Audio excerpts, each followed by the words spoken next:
안녕하세요. 양덕 열린 한의원 윤동혁 원장입니다.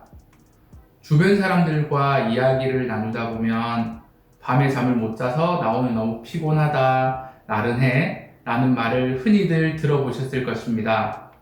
이처럼 취침 시간이 충분해야 다음 일상도 무리 없이 생활이 가능하고 최적의 컨디션으로 하루를 보낼 수 있습니다. 보통 이런 경우 난 불면증인 것 같다라고 말하게 되는데요.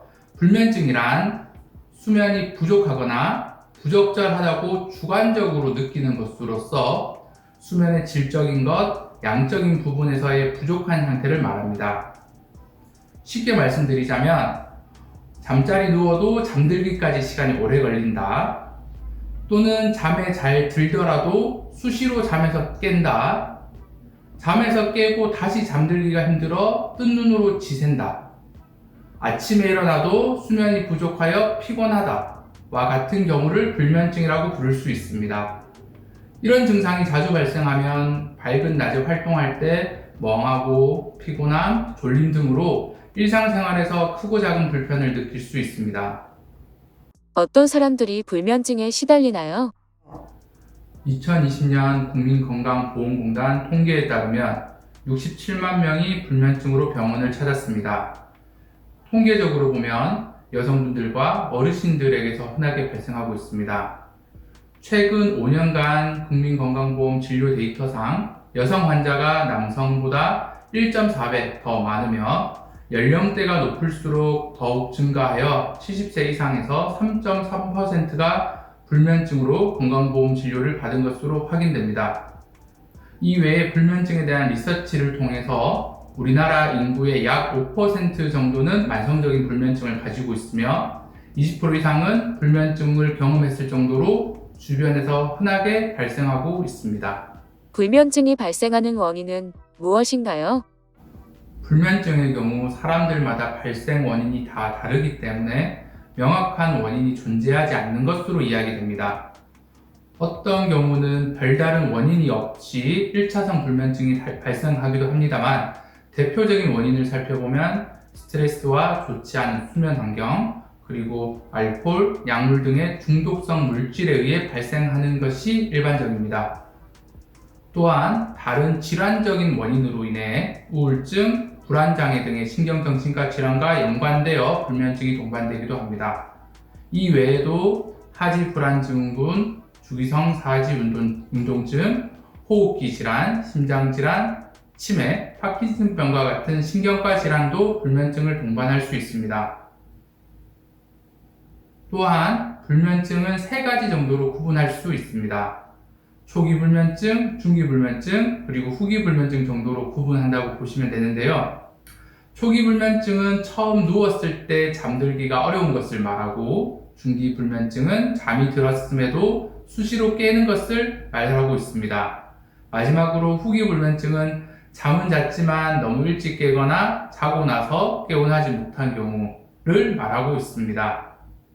방금 제가 알려드린 증상 중에서 주 3회 이상 증상이 나타나고 낮에 활동할 때 피곤함, 의욕 저하 등을 겪고 계신다면 불면증을 의심해 볼 수 있습니다.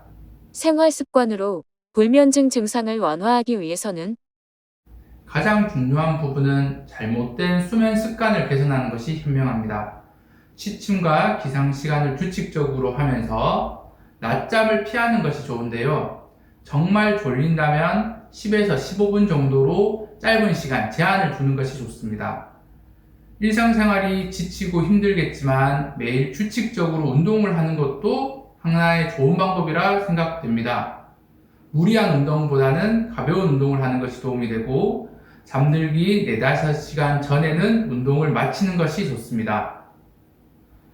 또한 잠들기 2시간 전에 30분 정도 목욕을 하면서 체온을 올린다면 수면의 긍정적인 부분을 기대할 수 있습니다.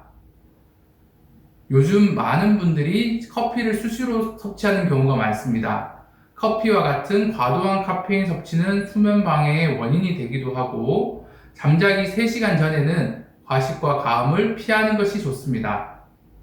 잠을 자는 공간은 어둡고 조용한 분위기와 공기순환이 잘 되고 적절한 실내 온도를 유지하는 것도 수면에 도움이 될 수 있습니다. 한방요법으로 불면증을 개선하는 방법은? 많은 분들이 불면증으로 힘들어하셔서 한의원으로 찾아오십니다. 불면증 환자분의 경우 한약을 통해 수면을 개선하고 침과 뜸 치료를 병행하여 치료하고 있습니다. 주로 한약 치료로 진행되고 있으나 침 치료 또한 스트레스로 인한 불면 증상을 완화하는 데 효과적이라는 연구 결과가 있습니다. 영국뿐 아니라 실제 임상에서도 심신 안정, 소화기 완화와 상열 하한 개선, 말초 순환 개선 뿐만 아니라 목 주변 근육 긴장 완화 등 다양한 접근 방식으로 침 치료를 통해 불면증 증상 완화에 도움이 됩니다. 한약 처방은 일반적으로 귀비탕, 산조인탕, 치자식탕, 온담탕 등을 많이 활용하고 있는데요. 이 한약들은 개인의 신체에 맞춰서 처방하여 수면 개선의 효과를 기대할 수 있고 양약에서 나타날 수 있는 중독성, 의존성 등의 부작용은 크게 걱정하지 않으셔도 됩니다. 환자분들마다 맞춤 처방이 다양하기 때문에 이 부분은 다음에 제가 처방별로 따로 한번 설명을 드리도록 하겠습니다. 불면증으로 힘드셔서 졸피뎀을 처방받으시는 경우가 많은데요. 졸피뎀은 환각, 악몽, 선망 등의 중추신경계의 부작용과 수면 중 이상 행동이 나타나는 것으로 TV에서든 많이 알려지고 있습니다. 이번 시간에는 불면증에 대해서 알아보는 시간을 가져봤습니다.